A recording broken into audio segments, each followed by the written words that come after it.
আওয়ামী লীগ নিষিদ্ধ করলে যাদের কষ্ট লাগে এরাই দেশদ্রোহী শয়তান, এরা আবু জেহেলের বংশধর, এরা ফেরাউনের উত্তরসূরি।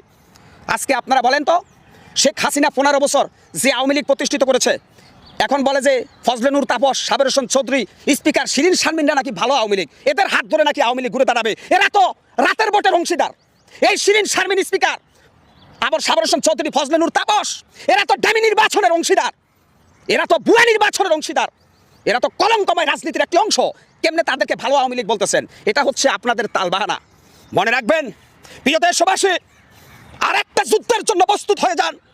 আগামী দিনে যুদ্ধ হবে আমাদের দেশপ্রেমিক জনতার মধ্যে লুকিয়ে থাকা মুনাফিকদের সাথে।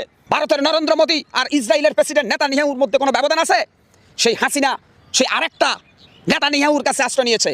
আজকে বাংলাদেশের প্রশাসনের ভিতরে আওয়ামীপন্থী প্রশাসনেরা হাসিনাকে প্রত্যাবর্তন করার জন্য বিভিন্ন ধরনের তদবির চালাচ্ছেন। আমি বাংলাদেশ জাতীয়তাবাদী বিএনপিকে বলবো, শহীদ যে আদর্শ গড়া দল বিএনপির ভিতরে কিছু শয়তান ঢুকেছে। আপনারা আমার সাথে পড়ুন, বিএনপির ভাইরা, লা হাওলা লা কুওয়াতা ইল্লা বিল্লাহ। যদি বিএনপির ভিতরে শয়তান থাকে, ওরাও যেন দিল্লিতে চলে যায়। হাসিনা